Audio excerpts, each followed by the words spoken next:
Bismillahirrahmanirrahim. Assalamualaikum warahmatullahi wabarakatuh. Baik, kali ini saya akan menyampaikan tutorial bagaimana cara menggunakan software point of sale cash and credit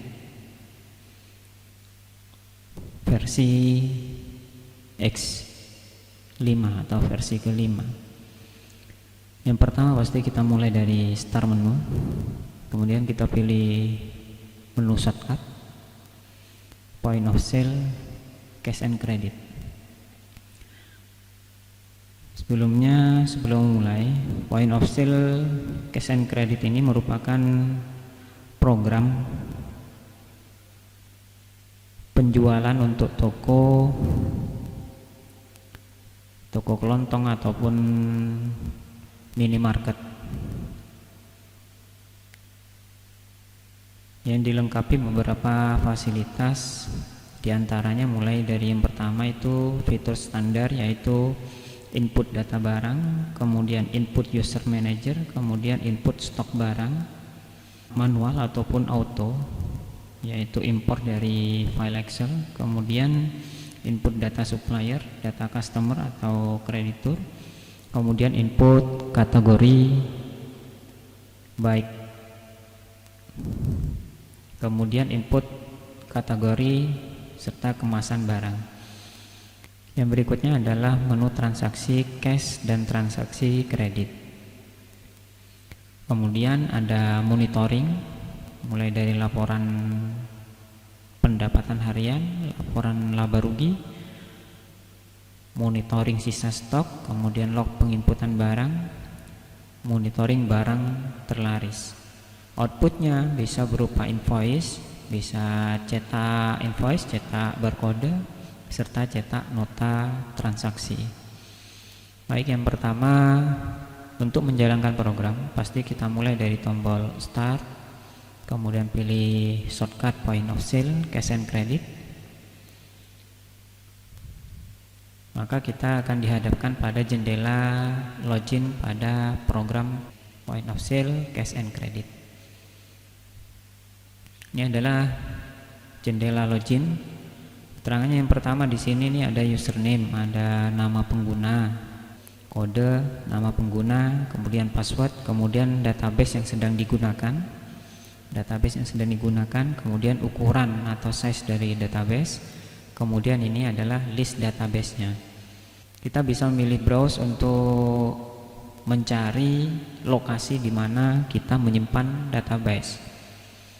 Karena ini dalam satu lokasi atau dalam satu folder itu terisi 4 buah database, yaitu database 2021,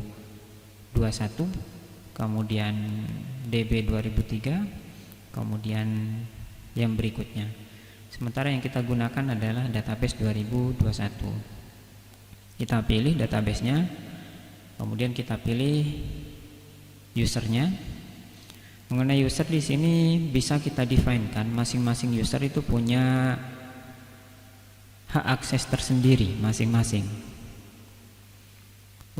Khusus untuk admin di sini yang saya gunakan ini adalah user yang full, dalam artian semua fasilitas yang tersedia oleh program point of sale kita dapat menggunakannya. Sementara beberapa user yang lain ini disesuaikan dengan kapasitasnya dia. Kalau misalkan kasir, maka dia hanya mengakses kasir saja. Di bagian gudang, maka dia hanya mengakses gudang saja. Untuk lebih lanjutnya akan dijelaskan pada input data user.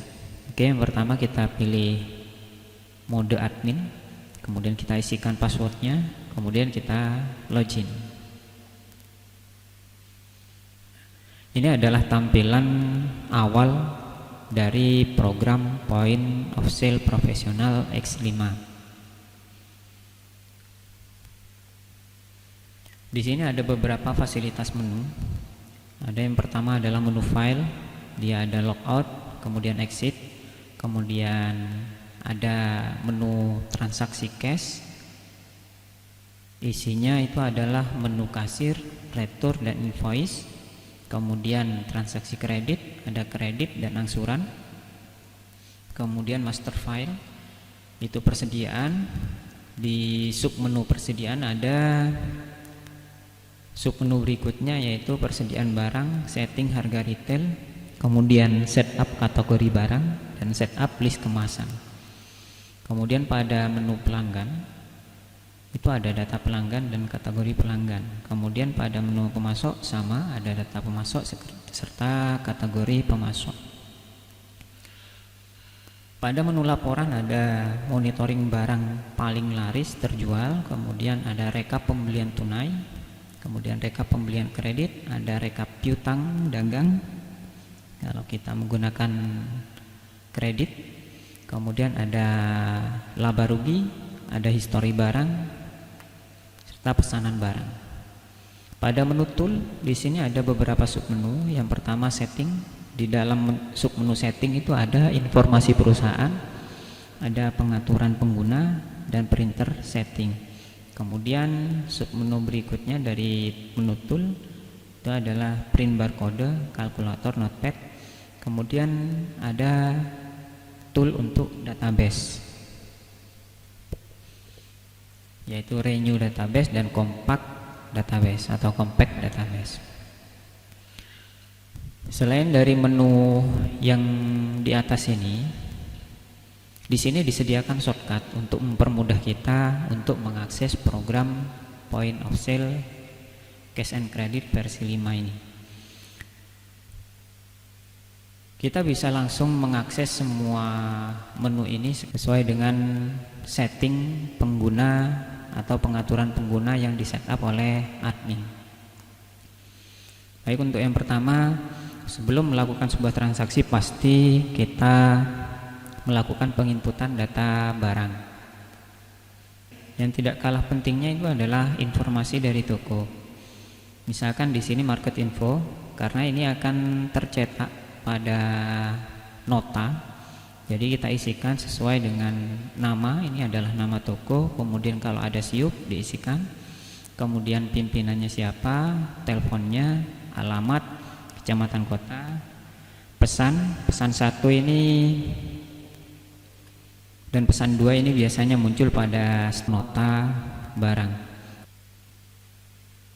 Untuk melakukan pengeditan kita bisa langsung pilih menu edit. Di sini ini adalah defaultnya, kemudian bisa kita sesuaikan dengan yang kita inginkan, kemudian kita simpan. Itu sekilas tentang market info. Baik, yang pertama kita mencoba melakukan proses pengisian pada input data barang. Kita klik 2 kali pada shortcut, maka kita akan dibawa ke tampilan menu penginputan data barang. Di sini ada informasi input data barang ada 51 item. Artinya data barang yang sudah saya inputkan di sini jumlahnya sudah ada 51 item barang.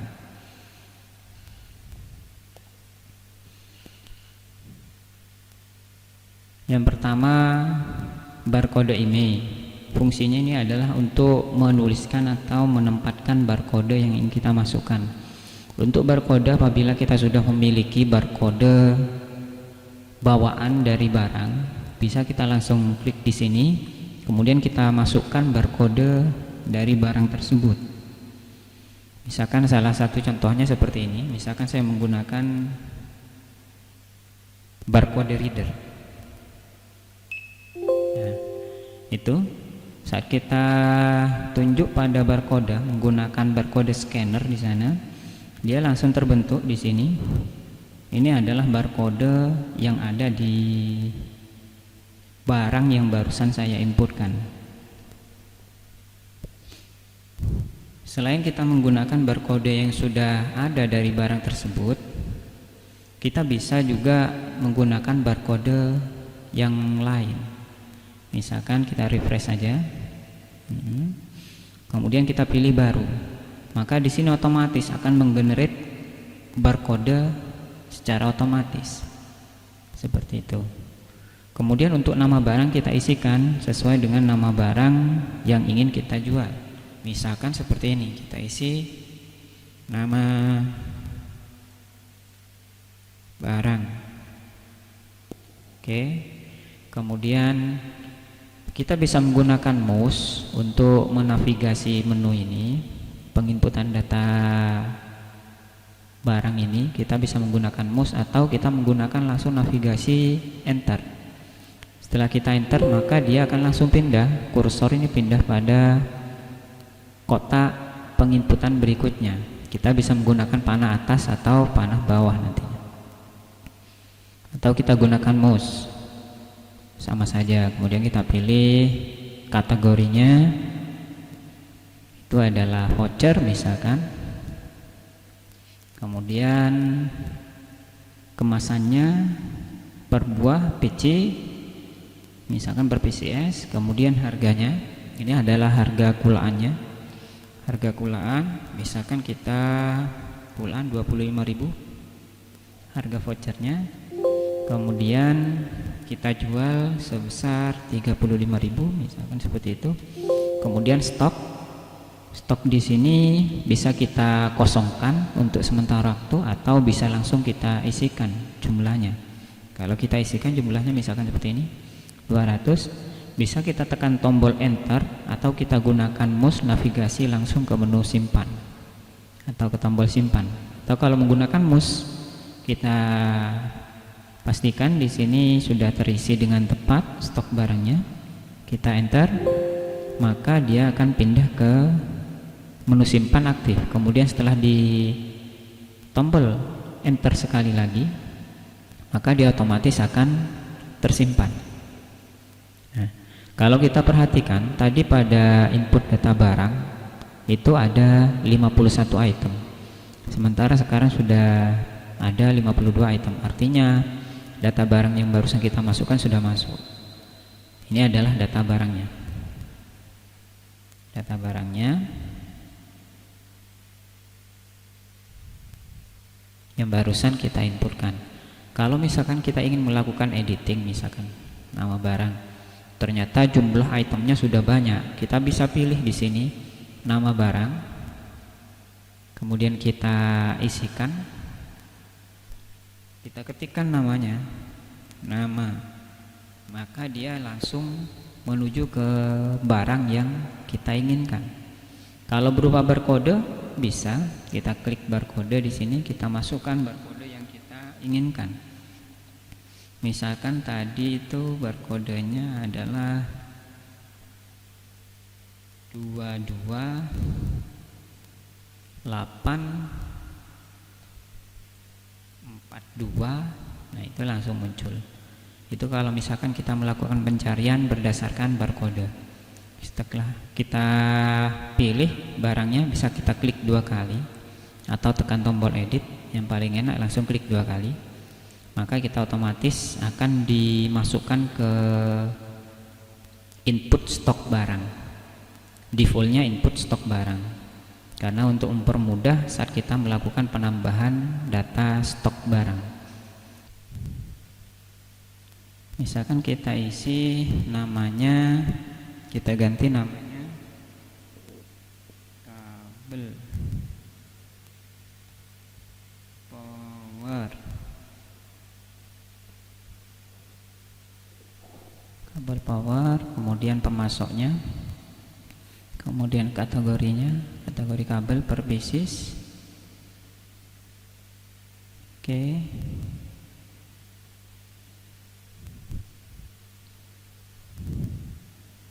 Kita isikan 0 di situ, kita simpan. Oke. Di sini otomatis tersimpan sudah. Ini adalah barang yang barusan kita edit. Jadi sangat mudah. Setiap kali kita membuat barcode baru, di sini akan menggenerate otomatis barcodenya. Kalau kita lihat barcodenya, ada nama barang di pojok kiri atas, kemudian di bawah adalah harganya. Kemudian ini adalah barcodenya. Dan barcode ini bisa dicetak sesuai dengan yang kita inginkan. Proses pencetakannya ada pada menu cetak barcode. Mungkin itu sementara yang bisa disampaikan. Oh ya, tambahan di sini ada tambahan menu gunakan data yang sama pada barcode berikutnya. Ini apabila kita menggunakan dengan nama barang yang sama tapi barcodenya berbeda. Misalkan contohnya kita menjual HP misalkan.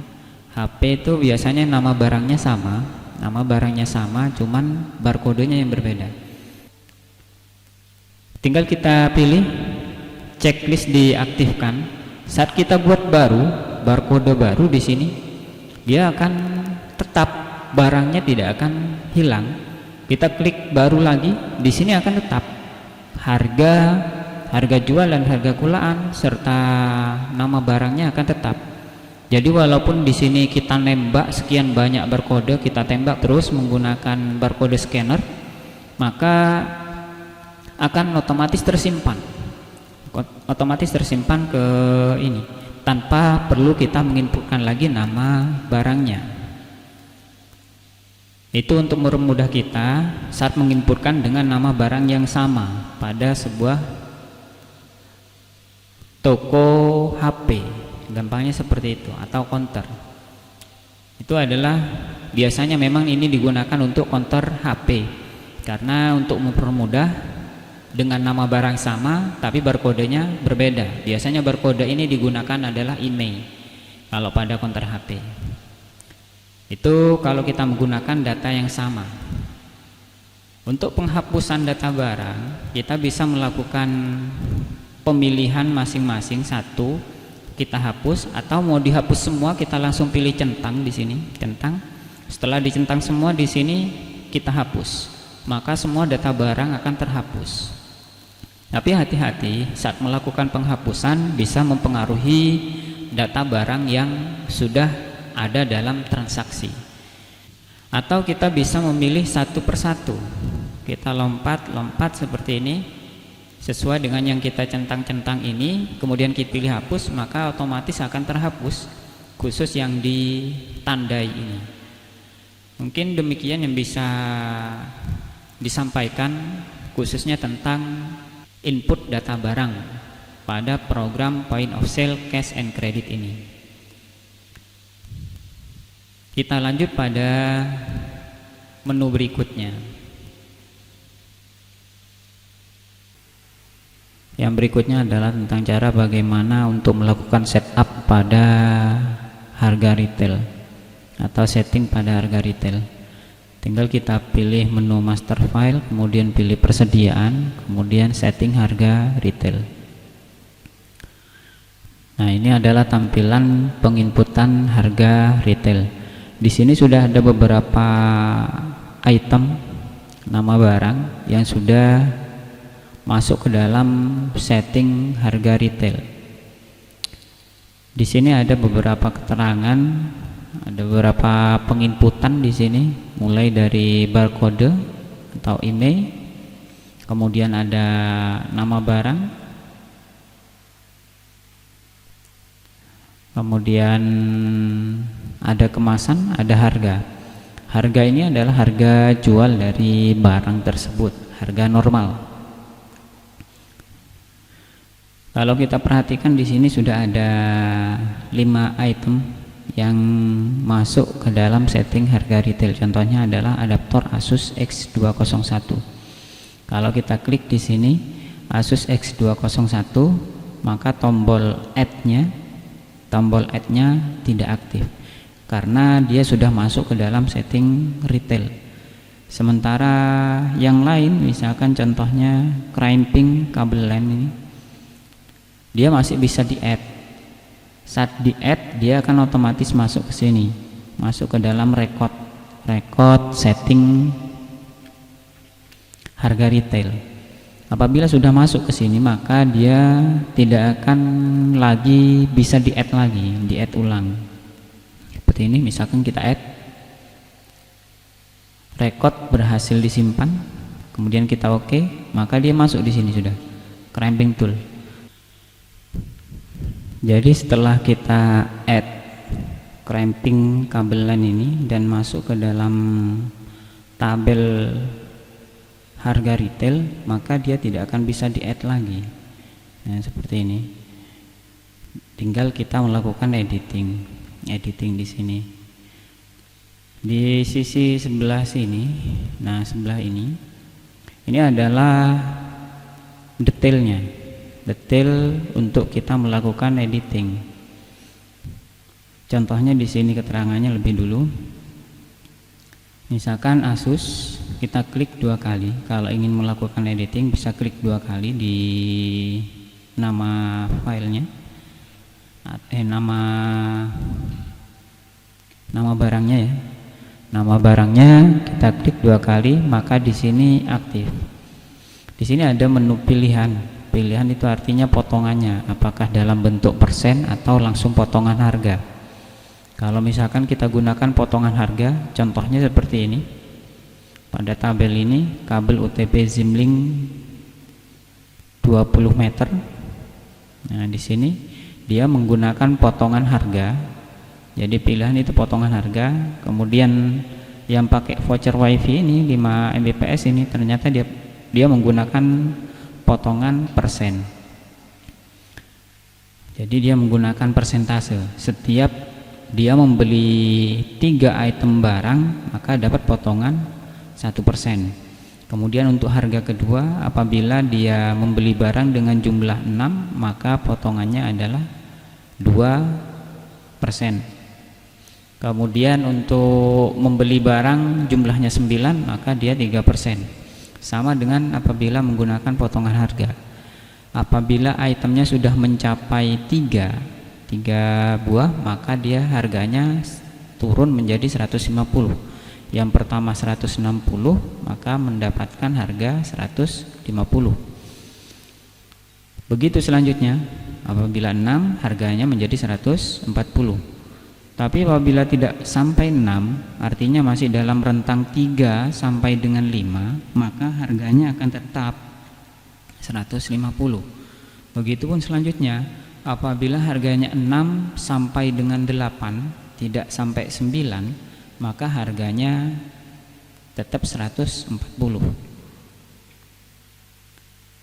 Jadi itu model sistem retailnya kalau menggunakan persentase. Kemudian untuk operator ini artinya lebih besar sama dengan itu apabila mencapai 3, dia akan mendapat potongan 150. Gampangnya seperti itu. Kalau kita hanya menggunakan misalkan seperti ini, nah hanya menggunakan lebih besar, maka setiap mencapai lebih besar dari 3, artinya lebih besar dari 3, baru bisa mendapat potongan. Artinya apabila dia pembeliannya jumlahnya lebih dari 3. Gampangnya seperti itu. Alangkah lebih baiknya kalau menggunakan lebih besar sama dengan, supaya lebih mudah memahaminya. Nah, misalkan contohnya kita isikan pada Asus X201, kita pilih, kita klik 2 kali pada itemnya, maka di sini akan aktif. Kita gunakan potongan seperti ini, kemudian potongannya berupa harga. Ini tanggal mulainya, tanggal mulai melakukan aktif digunakan, gampangnya seperti itu. Kemudian untuk jumlah, misalkan jumlahnya apabila mencapai 4 buah, maka harganya dari 175 menjadi 170. Oke, 170.000. Kemudian apabila mencapai 8 buah, maka dapat potongan 165.000. Apabila mencapai 12, maka dia potongannya 160.000. Gampangnya seperti itu, jadinya harganya jadi 160.000. Apabila mencapai 16 misalkan, maka harganya menjadi 155.000. Saat mencapai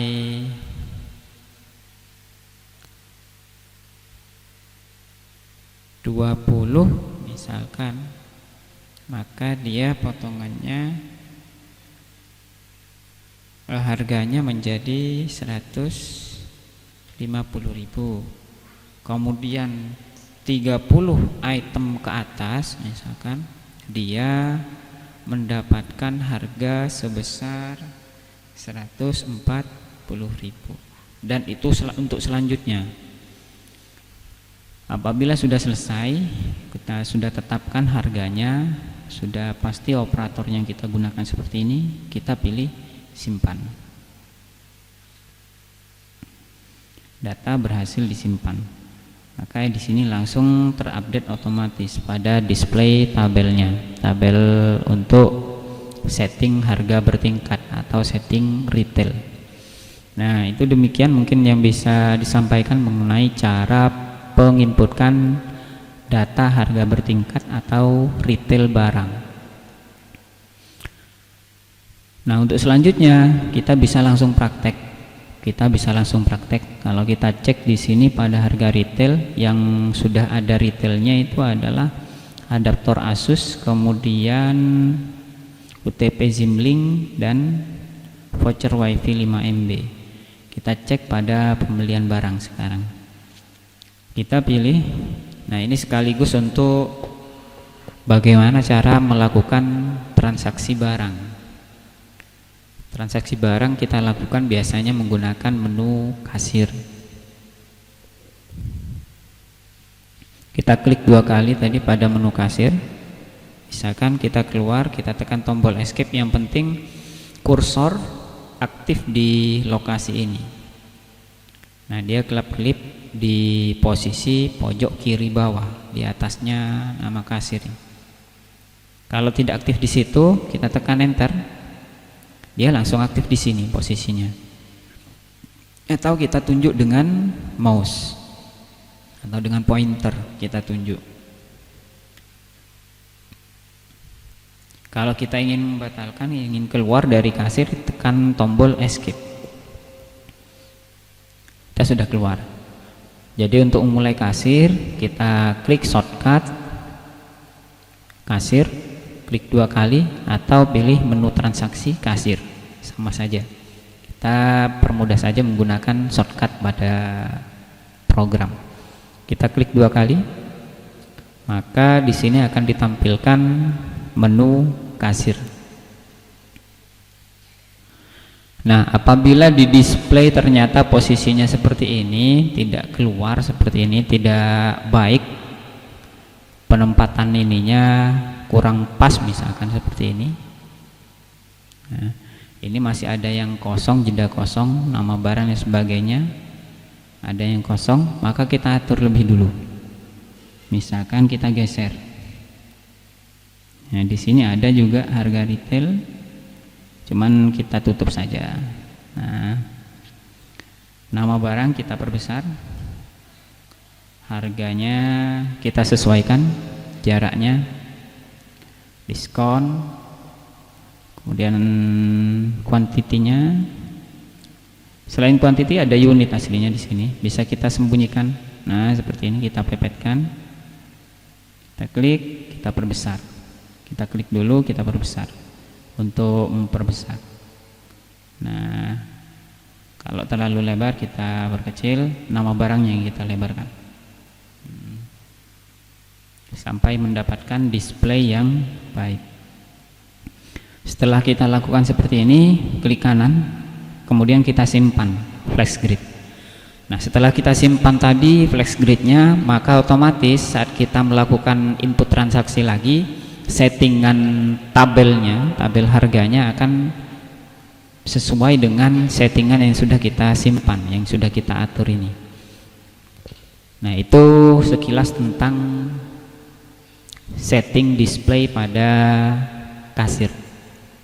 Yang berikutnya adalah di sini ada keterangan. Di sini ini adalah munculnya harga nanti, kemudian ini rupiahnya. Ini counter cuman.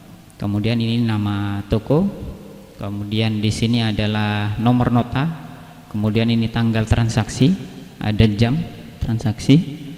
Kemudian ada admin di sini.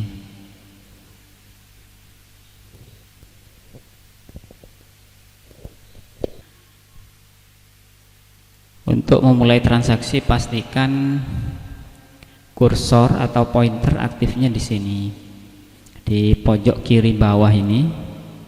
Nah, kalau sudah aktif di situ, kita bisa lakukan transaksi. Misalkan kita menggunakan barcode scanner, kita bisa langsung pilih nama barangnya, kemudian kita scan barcodenya, dia langsung otomatis masuk. Ada jumlahnya berapapun dia akan otomatis, setiap kali scan dia akan bertambah untuk kuantitinya.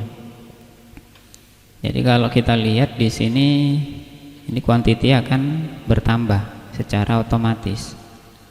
Atau misalkan kita langsung ingin sekali scan saja, tapi jumlah barangnya misalkan ada 20, kita tinggal ketikkan 20, kemudian tekan tanda bintang. Nah, seperti itu. Maka di pojok atas di sini akan 20 kali. Kemudian ini pastikan pointernya di sini. Kemudian kita scan barangnya. Nah, kalau misalkan stoknya tidak mencukupi, maka dia akan ada pemberitahuan seperti ini. Misalkan kita pilih barang. Kalau untuk ngecek barang, saat pointer aktif di situ kita tekan tombol delete. Nah, ini adalah tombol lookup barang.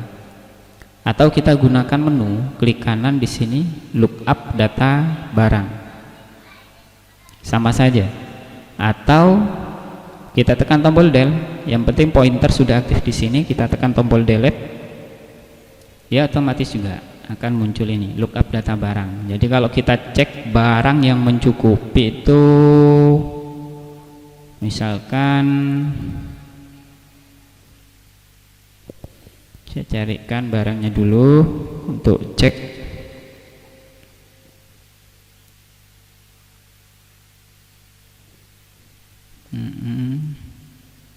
Ya, misalkan seperti ini.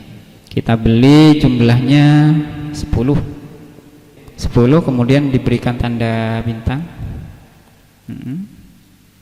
Kemudian kita scan barcode barangnya, dia akan otomatis bertambah dari 4 tadi langsung menjadi 14. Nah, itu kalau menggunakan perkalian jumlah. Istilahnya kalau misalkan ada yang beli 20 buah barang misalkan, atau 20 biji barang, berarti kita tinggal ketikkan 20, kemudian tanda bintang, kemudian scan barcodenya, maka dia akan otomatis masuk menambahkan data barangnya. Misalkan kita sudah pilih 20, kemudian kita scan barang yang lain, seperti itu. Jadi dia langsung ada penambahan 20. Nah, bagaimana kalau kita ingin membatalkan? Tinggal kita pilih barangnya, kita tekan tombol, yang penting kita pilih lebih dulu, diklik. Kalau sudah aktif di sini, sudah aktif, dikasih shadow. Nah, ini tandanya aktif. Kita tekan tombol min. Kalau ingin menghapus bisa langsung ketikan 20. Kalau hanya mengurangi, kita cukup ketikan 2, maka nanti akan tersisa 18 barang yang dibeli. Tapi kalau ingin kita hapus langsung min 18 sejumlah barang yang dibeli, enter, maka akan terhapus. Itu pun yang di atas. Kalau ingin kita hapus, tekan tombol min, kemudian kita ketikkan jumlah barangnya, maka dia otomatis terhapus.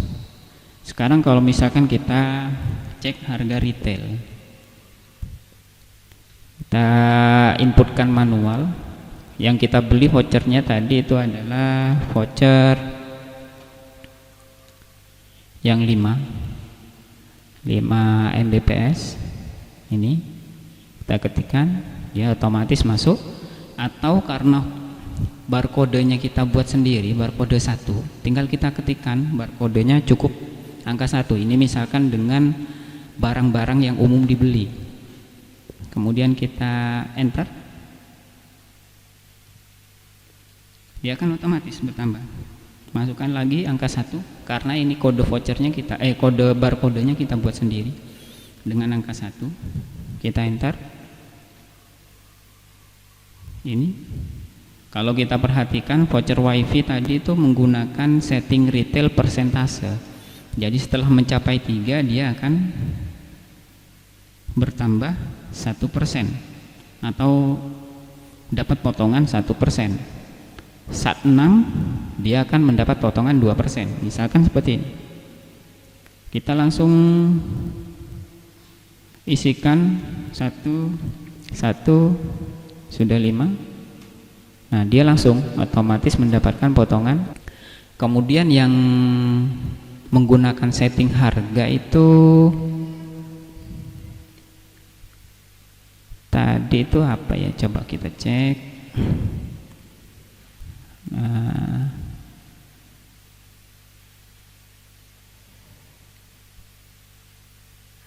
Kabel UTP Zimlink. Nah, kabel UTP Zimlink kita isikan seperti itu, masih dengan harga normal. Misalkan kita lanjutkan dengan kita tambah saja, langsung tambah.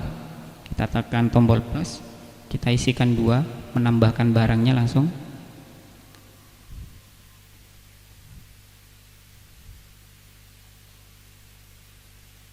Sebentar.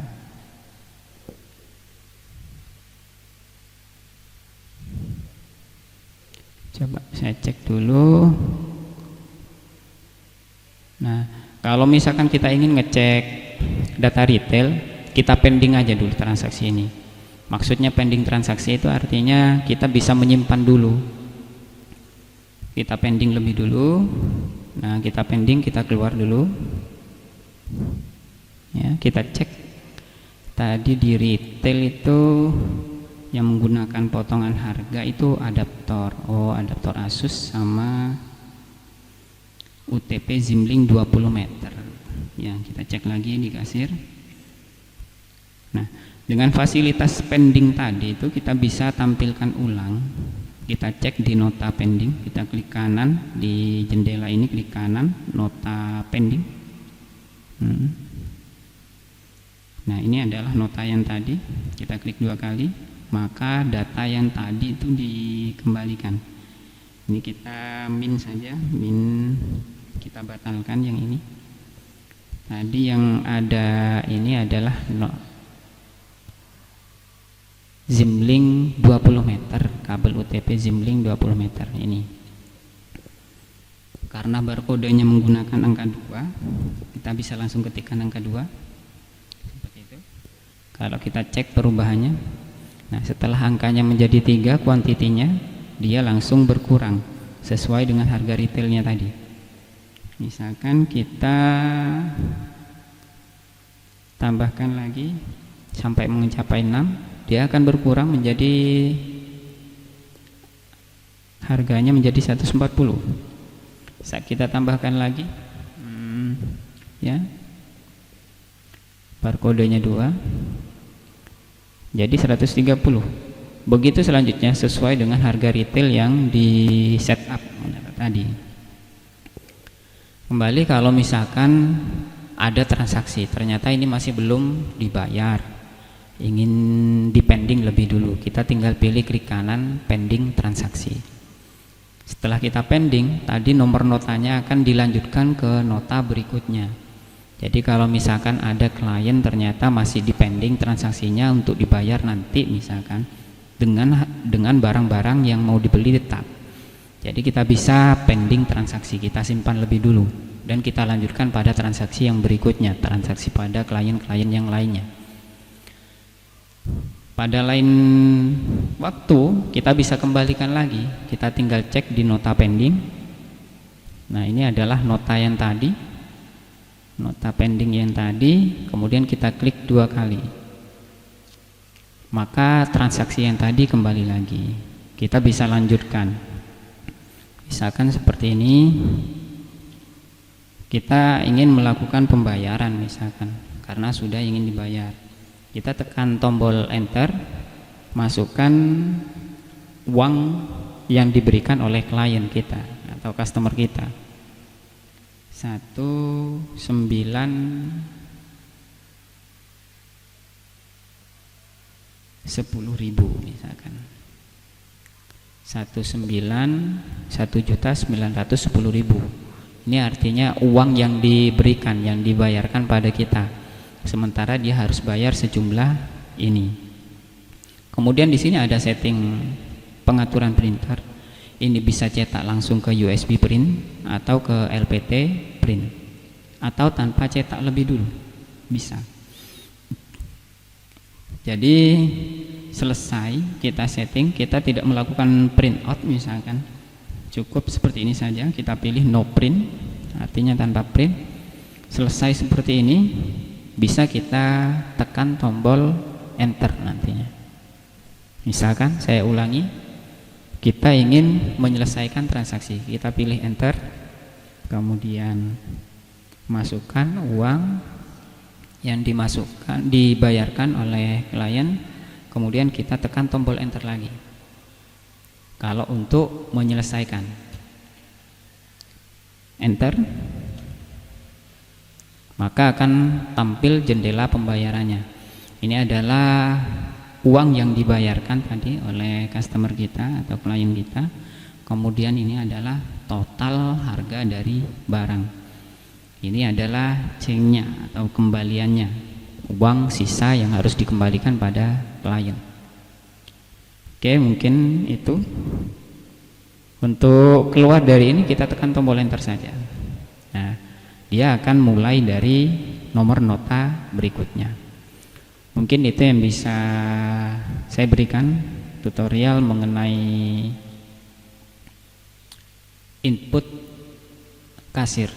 Kalau mungkin ada yang mau ditanyakan, bisa hubungi kontak kami.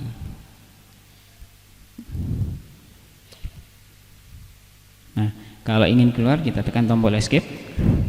Kemudian dia akan ada konfirmasi untuk keluar dari transaksi kasir. Kita pilih yes, maka akan kembali pada jendela menu utama.